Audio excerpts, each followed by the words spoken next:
আমরা মেয়েরা ঘর সাজাতে প্রচণ্ড রকম পছন্দ করি। ঘরই থাকে আমাদের পৃথিবী।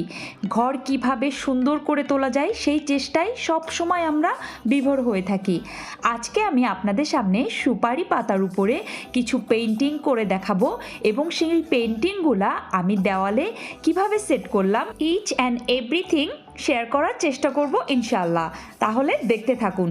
প্রথমেই আমি আপনাদের সামনে আমার পেইন্টিংটা প্রেজেন্ট করছি। খুব শর্টে আমি আমার সুপারি পাতার পেইন্টিংগুলো আপনাদের সামনে প্রেজেন্ট করছি যাতে আপনারা কিছু আইডিয়া নিতে পারেন। এখানে আমি ওয়াটার কালার ইউজ করেছি এবং সাথে ফেব্রিক কালারও ইউজ করেছি। দুইটার কম্বিনেশানে সুপারি পাতাগুলো আমার যেমন ইচ্ছা আমি ঠিক তেমন করেই ডিজাইন করে নিচ্ছি। আপনারা চাইলে আপনাদের মনের মতো করে নিজেদের ইচ্ছা মতো ডিজাইন করতে পারেন। ডিজাইনের ব্যাপার স্যাপার আসলে যার যার রুচির উপর নির্ভর করে, আর যে যেটা পছন্দ করে সে সেরকমভাবে করলেই আমার মনে হয় স্যাটিসফ্যাকশানটা বেশি আসে। সমস্ত সুপারি পাতাগুলো আগে আমি একবার রোদে দিয়ে নিয়েছি। অবশ্যই কেনার পরে সুপারি পাতাগুলো হালকা একটু রোদে রাখার চেষ্টা করবেন, তাহলে পরবর্তীতে বেঁকে যাবে না। আর যখন আর্ট করা হয়ে যাবে তখনও আবার একটু রোদে রেখে তারপরে সেটা দেওয়ালে সেট করবেন, তাইলে দেখবেন বেঁকে যাবে না, কোনো প্রকার ফাঙ্গাস পড়বে না, একদম যেমনটা আঁকিয়েছেন ঠিক তেমনটাই থাকবে। সুপারি পাতাগুলা অনেকের কমপ্লেন থাকে যে কিছুদিন পরে বেঁকে গিয়েছে, তারপরে দেয়াল থেকে পড়ে যাচ্ছে। সেক্ষেত্রে ভালো মানের বোথ সাইড টেপ ইউজ করবেন এবং অবশ্যই রং করার পরে একটু হালকা রোদ খাইয়ে নেবেন, তাহলে এই যে টুকিটাকি প্রবলেমগুলা আপনারা ফেস করবেন না। সুপারি পাতা দিয়ে শুধুমাত্র ঘর না, আপনি আপনার ব্যালকনি, অফিস রুম অথবা টেবিলে পড়ার যে কর্নারটা থাকে সেটা অনেক জায়গাতে খুব স্মুথলি ডিজাইন করতে পারবেন।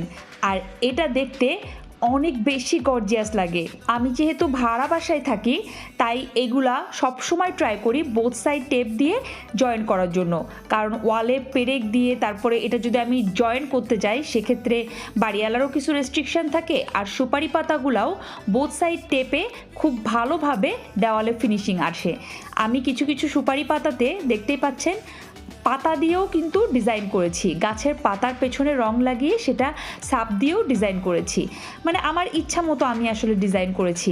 আপনাদের ভালো লাগলে আপনারা এটা কপি করতে পারবেন, আর যদি ভালো না লাগে তাহলে নিজের মতো করে আপনারা ডিজাইন করে নিতে পারেন, কোনো সমস্যা নাই। ঘর সাজানোর জন্য কোনো প্রকার কম্প্রোমাইজ চাই না। সবগুলা সুপারি পাতার আর্ট আমি একসাথে আপনাদেরকে দেখাইতে পাচ্ছি না বলে খুবই দুঃখিত। আমি এখানে 10টা সুপারি পাতা আর্ট করে নিয়েছি। একবারে আপনাদের সামনে এখন আমি প্রেজেন্ট করে দিচ্ছি যে আমি কি কি আর্ট করেছিলাম, আর এগুলো আমি 2টা ঘরে অল্প অল্প করে ডেকোরেট করব। আমি আমার ঘরের টুকিটাকি সাজানোর সব কিছু আপনাদের সাথে শেয়ার করি যেন আপনারা এখান থেকে আইডিয়া নিয়ে আপনাদের রুমও ডেকোরেশন করতে পারেন। ছোট ছোট দেওয়াল, ঘরের কর্নার আমরা যদি আমাদের নিজের ব্রেন থেকে কিছু তৈরি করে সেটা দিয়ে ডেকোরেট করি, দেখতে কিন্তু অনেক বেশি সুন্দর হয়। আর আজকাল বাজারে তো সব কিছু কিনতেই পাওয়া যায়, শুধু বাজারে না, অনলাইনে হিউজ পেজ আছে যেখান থেকে আপনারা মনের মতো সব রুম অ্যাক্সেসরিজ অর্ডার করে সেটা দিয়ে আপনারা আপনাদের ওয়াল, ডোর, ব্যালকনি সব কিছু সাজাইতে পারবেন। এই যে বোথ সাইড টেপটা আমি ইউজ করব এখন এগুলো সেট করার জন্য। প্রতিটার পেছনে আমি কিভাবে লাগাচ্ছি সেটাও আপনাদেরকে দেখিয়ে দিব। এখন চলুন যে দেওয়ালটাতে লাগাবো সেই দেওয়ালটা একটু দেখে নেই। দেওয়ালটা আগে যারা ছিল তারা প্রচণ্ড ময়লা করে গিয়েছে, তার জন্য আমি প্রথমে একটু ঝেড়ে নিয়েছি, তারপরে এই যে একটা একটা করে বোথ সাইড টেপ দিয়ে আমি এভাবে একটু হালকা হালকা পাঞ্চ করে লাগিয়ে দিচ্ছি। আপনারা খেয়াল করলে দেখতে পাবেন মোস্ট অফ দ্য ভিডিওতে আমি আমার নিজের মেক করা জিনিস দিয়েই ডেকোরেট করি। আমার ভিডিওগুলো যদি আপনাদের ভালো লাগে অবশ্যই লাইক, কমেন্ট, শেয়ার করে সাবস্ক্রাইব করে আমাকে এভাবে সাপোর্ট করে যাবেন। এখন দেখে নিন কিভাবে আমি বোথ সাইড টেপটা আমার এই সুপারি পাতার প্লেটে সেট করলাম, আর পেছন থেকে জাস্ট একটা প্রলেপ উঠিয়ে এটা দেওয়ালে সেট করে দিলাম। পুরা দেওয়ালটা আমার সেট করা হয়ে গিয়েছে।